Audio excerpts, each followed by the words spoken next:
So I got back, I was on vacation after Christmas Day. I visited my family in Maryland, and I got back like Friday midnight or Saturday midnight or Saturday midnight morning.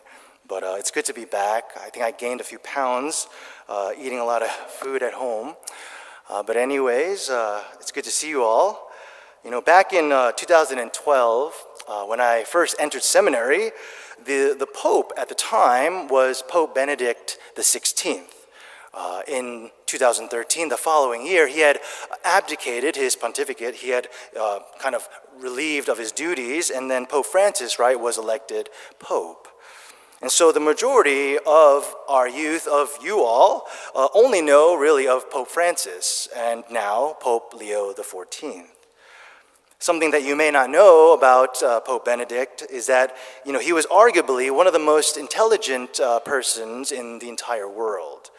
Leaders of other world religions, politicians, and even atheists, you know, they sought to be, you know, with him, to seek his presence, to interview him, because he was a brilliant scholar, not just in theology, but also in philosophy, in politics, and on human nature. And so anytime that he wrote something or spoke publicly, people who were not just Catholics, but people who didn't even go to church, were very interested in his insights.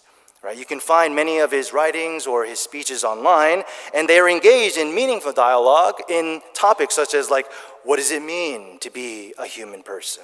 Right? Where do we go from here? Is there a chance of unity? Right? He would engage people and their questions with a remarkable openness to them.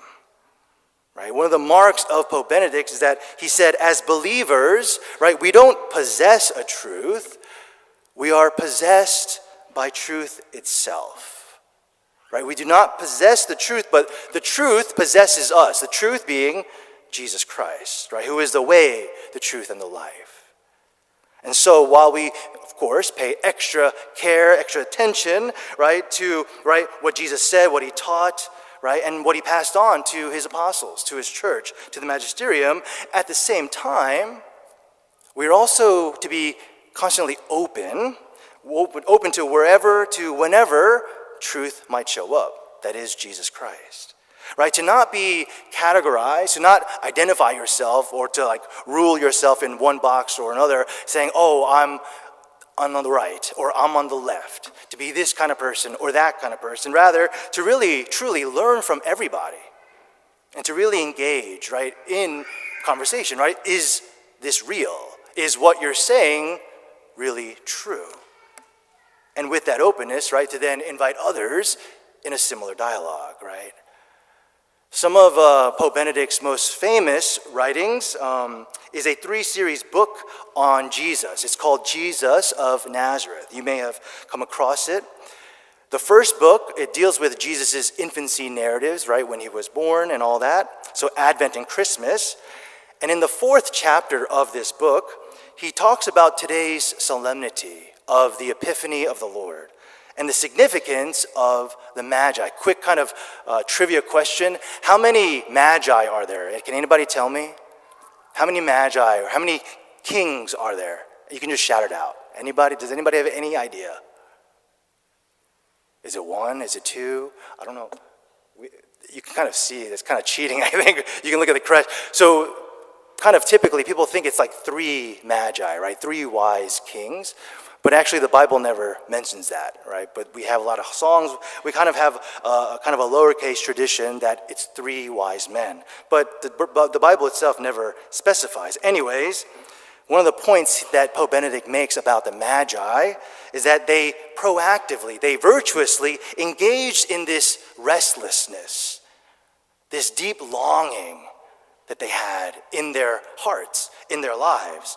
Really, that's within all of us and really makes all of us human. That we all desire more out of life. We want greater. We want something better. We want more satisfying. We want more joy. We want more peace. We want more love. Right? No one who has experienced these things is like, all right, I've experienced it. I'm all set. I don't need it anymore. No, right? It's the exact opposite. It's like, I enjoyed that so much. I enjoyed spending time with my family, with my friends, so much so that I want more of that.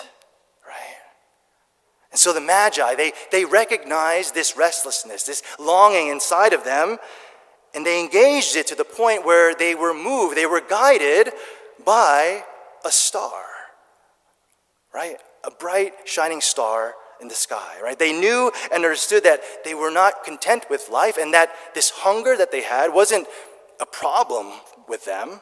Rather, it's an invitation from God, right, to really live the ultimate adventure in life. Boys and girls, like, we're all on a journey, right? Because we're all human. We all want to find the right way, the right path. That ultimately what we're all looking for is true life, and with God's help, right, life truly lived.